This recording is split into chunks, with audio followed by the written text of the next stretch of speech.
Okay, good morning, everybody. Thanks for having me, Peter. Thanks for letting rail passengers steal a few minutes here. As Peter said, for those of you who don't know, we are the Rail Passengers Association. We were once known as the National Association of Railroad Passengers. We were formed in 1967. We are older than Amtrak. We helped to write the legislation that created Amtrak. And we have continued that tradition today. We played a pretty big role in writing the rail title in the IIJA, which became known as the Bipartisan Infrastructure Law. So yes, passengers are excited about the future. But I want to start, Peter asked me to give a little kind of overview on where we stand in Washington, D.C. today. Now, I don't have a disclaimer on my slide like Vice Chair Hedlund did, but I will say it anyway. This is professional politics, okay? So when I say things on these slides to sort of explain where the pieces are on the chessboard, it doesn't mean that I think it's great or I think it's bad. It's what the chessboard is. So I'm going to start with that, okay? So just kind of a global view of the 118th Congress. Where we are is the House is controlled by the Republicans, and the Republicans have said they will prioritize a debt limit offer before they move forward with a full budget proposal. Soft-ish deadline is sort of July or August. That's when some bad things begin to happen. Meanwhile, the Democrats are going to continue to tout the achievements of the Bipartisan Infrastructure Law, and there are some. Even though the money didn't start to really become released until last year, there are things underway already, and we do have some things we can point to. Obviously, as we heard yesterday, freight rail safety is definitely a topic. It's very much a topic in Congress among Republican offices and Democratic offices alike. I had 9 congressional office meetings myself last Tuesday, and every single office I visited, that was the first thing they wanted to talk about. And then I do want to get a little bit wonky for a second. There's a new House rules package. This is how Kevin McCarthy became Speaker. And one of the things in that rule package is a provision that makes it easier to amend bills from the floor. Now, in the past, it was leadership that sort of funneled those amendments to the floor. And so you could influence how that was going to go based on where the leadership was. But now you have the possibility of kind of a free-for-all as bills reach the floor, and amendments could get very interesting and very tricky. What does that mean for us? Well, let's start with the makeup. This is what the House map looked like after the election, and so the House flipped to the Republicans, but they have a very, very slim actual working majority right now. That means you really can't lose any votes, and that makes the caucusing very interesting, and it also means that there are a lot of issues that are off the table when you need to move things forward. On the Senate side, the Democrats retained the Senate. Again, a very slim working majority, depending on how you count it. There's either 1 or 2. So same thing. The caucus stuff becomes very, very interesting. Oops. So here's what it means for the Congress, we think. House gridlock, pretty likely. And you're going to need long lead times. You're going to need bipartisan support to get votes onto the House floor because of that very slim working majority. The House committees so far, it looks like they're going to focus primarily on oversight investigations of the White House, maybe the Bipartisan Infrastructure Law, but we haven't really seen a whole lot of that. But they're going to look at things that don't require a lot of intra-party negotiations because they don't want to do that. They're just not in that mode over in the House right now. But as I said, this rules package means we could see some really wild amendments pop up as any of these bills do eventually make it to the House floor. Debt limit action, very, very important deadline. Now, politically, they're already looking at the map for 2024. The Republicans in the Senate and the Democrats are both defending 10 states. The Republicans have 2 Nebraska seats to defend. But right now, the Republicans are looking pretty confident about their status on the Senate race in 2024. So there is a potential here that we could see the Senate flip over in 2024. So that's sort of the congressional picture. So what does all that mean for us in transportation? Well, the first thing, the big elephant in the room is the FAA reauthorization. That is taking up all of the oxygen in both the House and the Senate, but particularly the Senate. If you don't reauthorize the Federal Aviation Administration, you start losing, unimportant things like air traffic control. So they're very, very focused on that. You've got a divided Congress. You've got the FAA bill looming out here. So a lot of people who had been fearful that there might be attempts to really go after the provisions in the bipartisan infrastructure law, well, those odds are not great right now because there's just not really a lot of political juice to do that. They're focused on the FAA reauthorization, and you'd need enough votes to really make that work to go after those provisions. And then beyond that, you'd have to get whatever change you wanted to do, you would have to get that through the House and the Senate and get a bill to President Biden to sign. And the odds of that are vanishingly small. So we think that anything that happens is going to be more around sort of theatrical hearings around bipartisan infrastructure law topics, and certainly around freight rail safety. We think that's going to be a very hot topic. So I do want to point this out. Funding for operations, very, very important, and it remains an area of concern. A lot of people do not understand that the bipartisan infrastructure law's money is not operational money. This is capital investment. It's tagged for growth. It is not about keeping the trains running. And there are a lot of people that say, oh, well, we gave Amtrak all this money. They don't need an appropriation. No. We need to keep the trains running. It's very important. And that's a message that a lot of folks, including people who should know better, do not know. So we do spend a lot of time talking to our friends on the congressional staffs to explain that, well, no, remember, the bill we all worked out in 2021 says that this is for investment in this pile. Over here, we got to keep the trains running. Moreover, the public support for passenger rail is enormous, but it will not continue to be enormous if we run lousy trains or don't have enough money to run the trains we have. So they really do go hand in hand.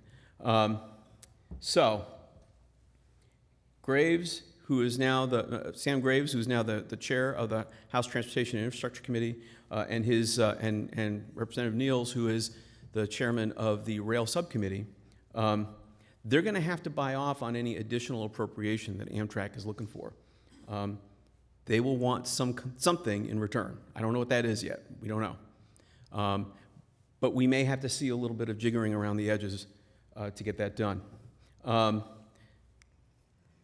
But the way that the bipartisan infrastructure law was structured, about a third of it goes to Amtrak in the form of grants. The rest of it is earmarked for competitive grants. Amtrak is eligible to compete for those, but a lot of action is now shifting to the states. And you all have in your folders the cards that Peter had made up about Texas getting its fair share. This is so important. It's very, I go all around the country having conversations with DOTs and with governor's offices and so forth, and you'd be surprised how many people do not understand that there is federal money out there to get.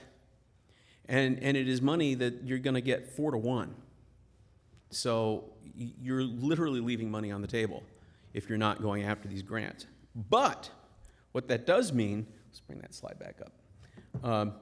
The advance appropriations in the bipartisan infrastructure law are guaranteed, but there's additional money that could be appropriated every year if we can show that this is useful and valuable and wanted, which means all the states that are lining up have to raise their hands and show the demand for that money and show convincing, compelling projects that would be the beneficiaries of that money. So you've got state legislatures and state DOTs competing in really a zero-sum game for funding from the bipartisan infrastructure law. It's a little bit like Hunger Games. If you don't have a local funding match for some of these programs, no train? Really?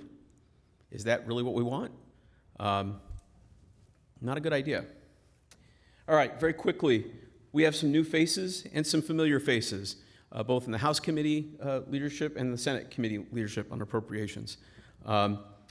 This is a pretty good makeup, both on the R and the D side. These are folks who know rail. We don't have any real bomb throwers here when it comes to rail. This is a pretty good makeup. This is actually a pretty good makeup for what we're trying to get done here in the next 2 years. So appropriations, that's what's really on the table right now. Our association is asking to fully fund the levels that were authorized in the bipartisan infrastructure law. And we are a little bit over the president's request. The president did not ask for everything that was in the bipartisan infrastructure law. We think that's a minimum. And there is public support for not only the minimum, but for even more spending. And I'll get to that in a little bit. Congressional support, there's already movements out there. There's a couple of letters that are circulating. If you have any contacts with your legislative folks, I'd encourage you to get with them and start to encourage them to support these letters that are going around. There is a bipartisan letter that's led by Congressman Seth Moulton from Massachusetts, who, by the way, is a proud member of the Rail Passengers Association and has been since before he was in Congress. And Representative Bacon from Nebraska. They are circulating a letter to support Amtrak and intercity passenger rail funding. Similar letter went around last year. They got over 100 signatures. This just was introduced, so it's a brand new letter. So it hasn't had time to get a bunch of signatures, but when I checked yesterday, they were at 98. We'd like to get over 110 again. So please do try to do that if you can. Everything in that letter basically matches what we've been asking for as an association, what we're pushing with committee staffs. There's also a high-speed rail sign-on letter, also led by Congressman Moulton and Senator Ossoff from Georgia. That is unfortunately not bipartisan, at least not yet.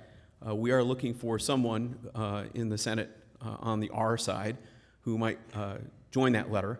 But that, again, would start to put that little teeny down payment down for high-speed rail. Because when you start talking to Gen Z, right, or younger millennials, and you start talking to them about trains, what they have in their mind is high-speed rail. They don't have in mind superliners crossing the country at, allegedly 79 miles an hour and more like 30. That's just not what they're thinking. They're thinking high-speed rail, and they don't understand why we don't have it. So as we go generationally, we're going to see that demand push up even further. This is an important provision that Amtrak put in its request to Congress. They want Amtrak, and I don't know, Nicole, if you're going to talk about this at all in your presentation. I don't want to steal it if you're... Okay. Super. So, yeah, Amtrak is asking Congress to let it use fiscal 24 grant dollars from the National Network and the Northeast Corridor to cover the non-federal share of Fed-state partnership grants. And that's really important because, again, you've got this zero-sum game out there, and there are states which will not be able to come up with that money or will not have the political will to do it. So in those very select instances, to have that money available offers some flexibility to get some more of these projects into the pipeline. The White House has proposed something similar on the transit side. They want more flexibility in the formula funding for operating expenses, which is important because you've got transit agencies that are still, from a revenue standpoint, nowhere near where they were pre-COVID. And so, again, these are important initiatives in Congress, and we do hope that you're able to support them. Now, on the policy side of the committees, again, we have some new faces and some familiar faces. Kind of an interesting lineup here. The Senate, we think that the Senate Commerce Committee is known for being a fairly collegial committee. We don't know if that's going to continue, but if the folks who are on the Republican side continue to strongly support passenger rail, as they have through several successive Congresses, we think that that committee can remain a mostly cordial committee. Again, on the House side, you've got Graves and Niels, and Graves was very, very clear I'm going to get this quote. I'm going to mangle this quote, unfortunately. But he said something a few weeks ago. He said something to the effect of, "We will let the other committees get into the theatrics. This is a working committee," which is very encouraging. And so far, our conversations with committee staff really have borne that out. This is a working committee, but again, the room for maneuver on the policy side is pretty small right now, just based on the math and with the other things that face the chamber right now. So they're willing to get down to work, but most of what they're going to work on really is the FAA. All right. Rail safety. There's two bills pending right now. The Rail Safety Act, that's the bipartisan one with Sherrod Brown and J.D. Vance, the new senator from Ohio. That's S-576. That's pushing for a lot of the things that we've already sort of had floating around in the ether for some time. Rulemakings on train length and weight, speed restrictions, response plans, and two-person crews. There's a companion House measure, which has all the same things except the two-person crew rule. So we'll have to see how those shake out. But this is what I was telling you before. Every office I visited, rail safety was really top of mind. And these are folks who, in some cases, have never had any exposure to rail. So they don't necessarily know what they want or why they want it, but they know that the folks back home are ringing the phone off the hook asking for it. So we have an opportunity here to do some good, to advance the cause of safety, and also to educate the folks in the Congress and the staffs on what is and what is not possible and reasonable. So here's where we are. A lot of people say we're in year 2 of the 5 years of the bipartisan infrastructure law. Calendar-wise, that's kind of true. But from a money standpoint, the actual first slug of money didn't get to Amtrak until last, I want to say November. Because you have to sign all the agreements and get all that stuff negotiated. So people are, where's all this money? It takes time. It takes longer than it should, in my view.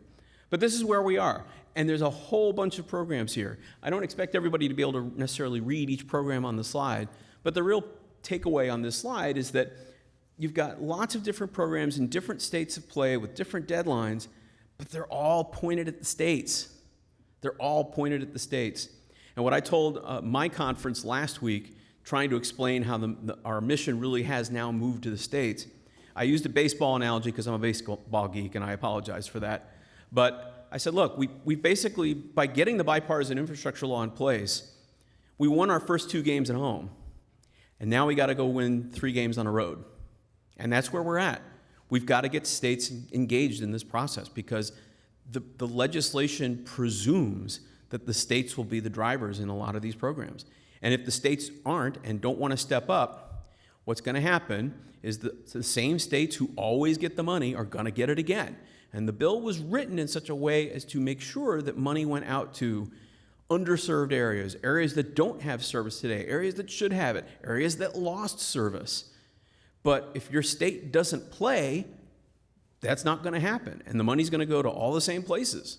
And that's really going to defeat the purpose of the legislation. That was just not what the intent was. All right. Long-distance service study. I stole the FRA's long-distance service study slide because I just think it's a good sort of explanation of where we are. You have the Corridor ID program, which is really going to be the kind of pipeline in perpetuity for new rail projects. That's over here, and that deadline for Corridor ID submissions was last Monday. And then you've got the corridors that are going to be assessed under the long-distance study. Now, we've been in all the workshops. Our association's been in all the workshops that have been done so far to prepare the long-distance study. I think study is a misnomer here. I mean, that's what we called it in the legislation, but it's really more of a review. I mean, this thing's going to be turned into Congress in November. This is not a 5-year chew on the end of your pencil study. The first workshops were held in January, and this thing's going to be rolled up into a report to Congress by November. That's not a study, that's a review. And the working groups are looking at, and I am going to steal Nicole's thunder, so I'm not going to go too far into that. But looking at a whole package of routes, it's not just the routes that were discontinued. It's other routes as well and potential new service. And we had this exercise in all the workshops in the afternoon where we moved little stickies onto a map, and everyone in the room started moving little stickies onto the map, where we think the new routes should be, where the new service should be. There are lots of stickers north-south in the center of the country, which is a really good sign. There were lots of stickers around getting to Florida from Chicago. There were lots of stickers that were very, very obvious to anybody who's paid attention to this stuff. That seems to be the direction this is leaning, so I'm very excited about that. And so are most Americans. And I keep hitting that point. This is not something that, rail enthusiasts are sitting drawing on a map in their kitchen. This is something Americans want, they say they want, they continue to say they want.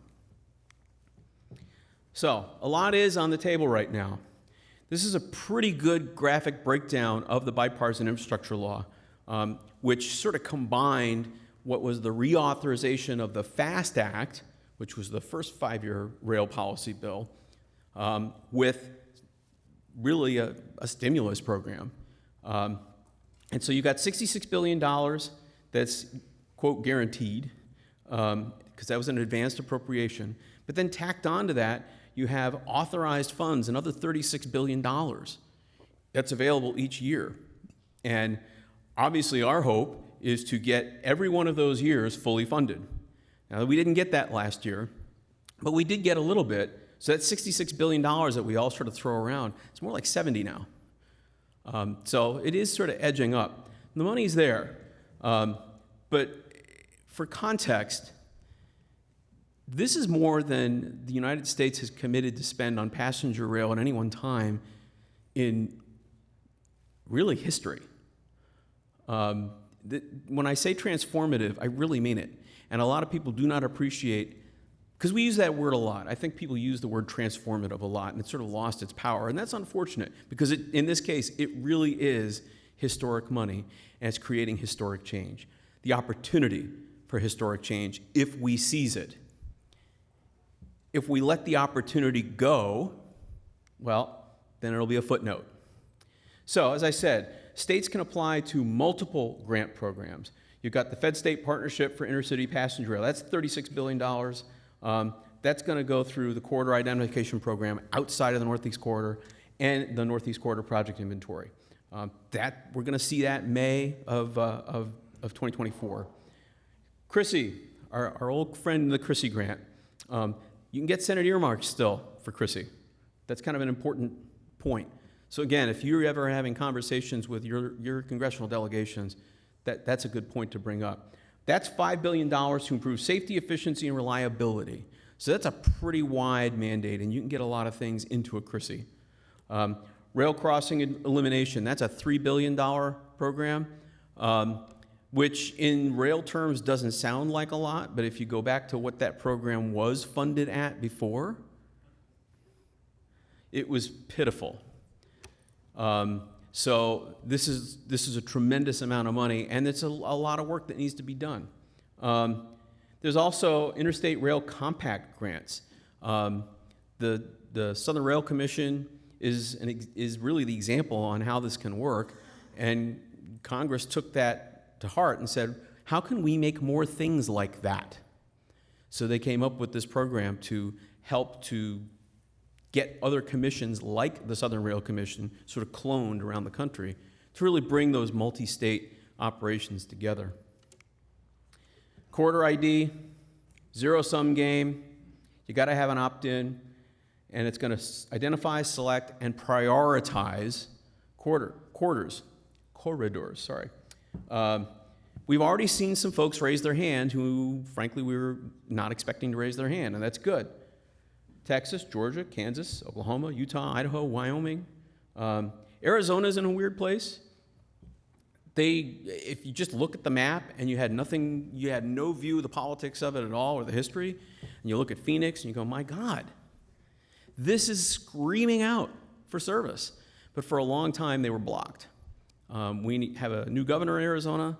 The path is now a little more open, and I think that's a really, really ripe opportunity. So we all love maps. This one I stole from Ryan Colburn. He's a transportation planner in Houston. Is there any random chance that Ryan is actually at this meeting? Ryan? No? Okay. Well, in absentia, thank you, Ryan, for this map, which looks a lot like the Connects Us map. And that's intentional. But this is not what's necessarily going to happen, but this is a map representation of all of the corridor ID filings, the folks who raised their hand and said, we want to do this. Pretty interesting map. It's a pretty interesting map.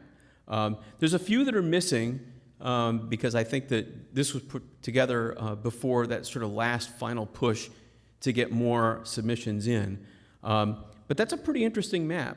I know our European friends in the audience will laugh, but that's a pretty extensive map for the United States. And it's pretty interesting to see how that could play out. Talked about the long-distance service study already. Our point in all of the workshops has been and will continue to be that, yes, Congress told Amtrak, thou shalt run long distance. And I know there are parts of Amtrak that probably are like, oh, God, again?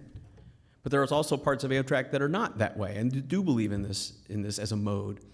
And all we can say at the association is, don't look at it as a burden. These trains are economic engines in the communities that they serve, and we've proved it. We have economic modeling where we demonstrate this, where we look at what happens when you put train service into these small communities.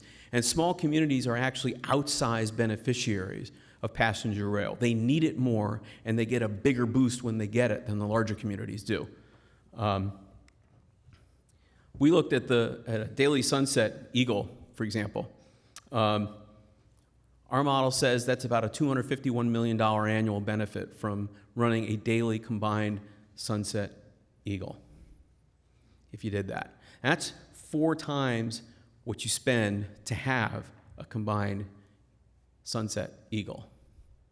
And everyone says, well, Amtrak doesn't make a profit. Amtrak doesn't have to make a profit. Not by law, not in fact. So let's not focus on, does Amtrak make a profit? Amtrak makes a tremendous profit. It makes a profit for the communities that it serves. It makes a profit for the communities that are benefiting from the service. It makes a profit for the businesses that collect more revenue, more people. That's what it's for. And when you get a return on taxpayers' equity, which is what we call it, return on taxpayers' equity, of 4 times, 5 times, 6 times what you're putting into it, that's a success story. That's a success story.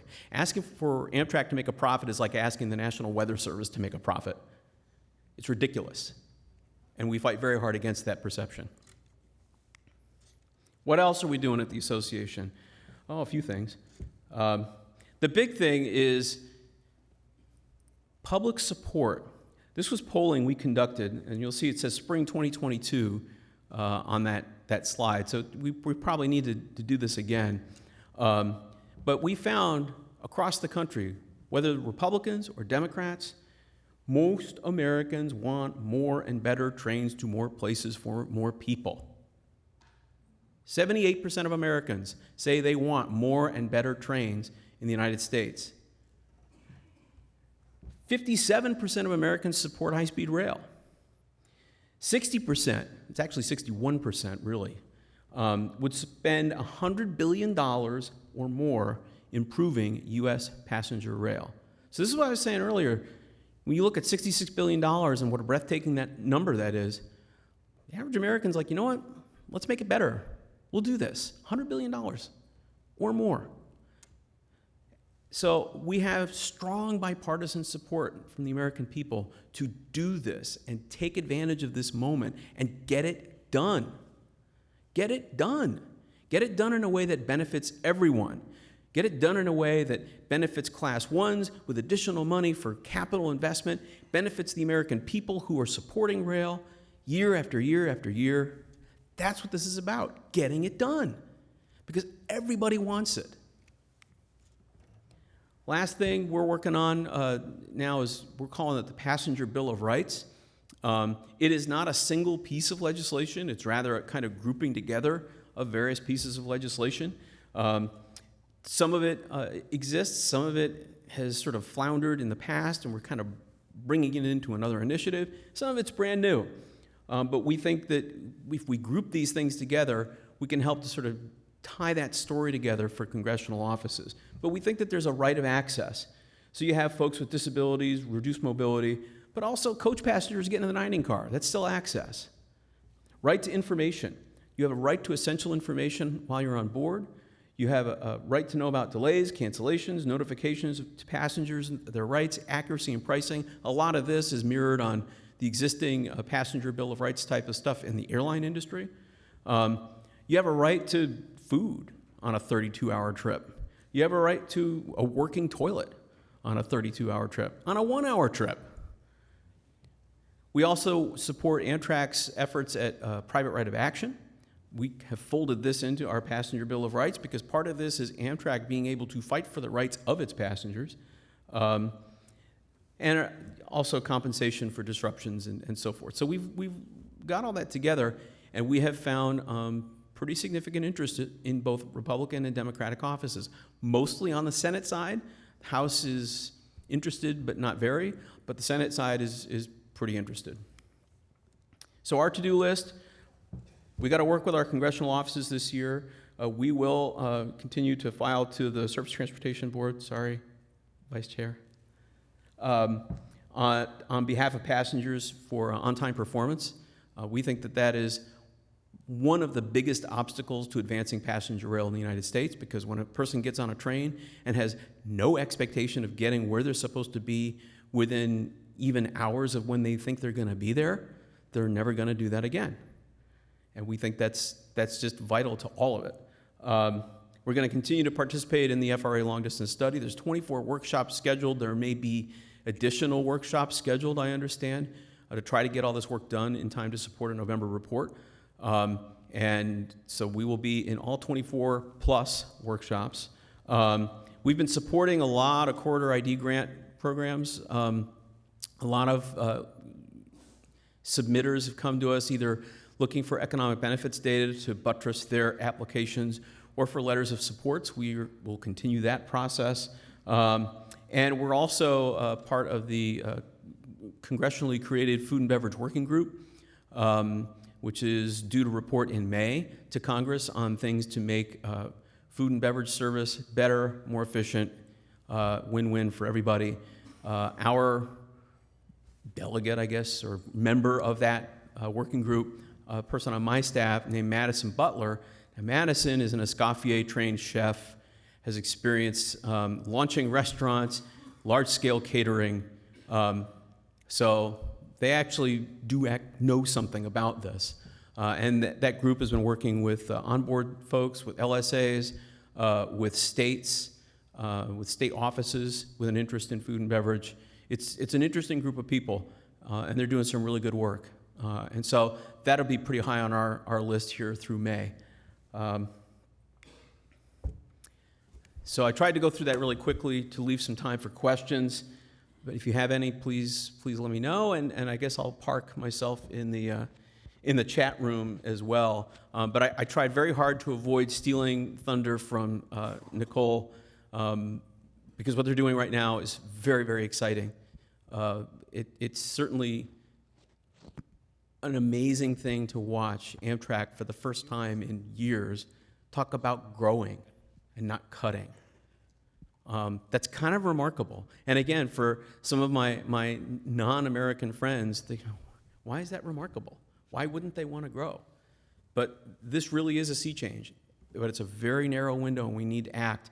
And I'm just super excited to see the team that's leading this at Amtrak. It's really cool to see the work that you're doing, and we're very, very supportive, and thank you for that in advance.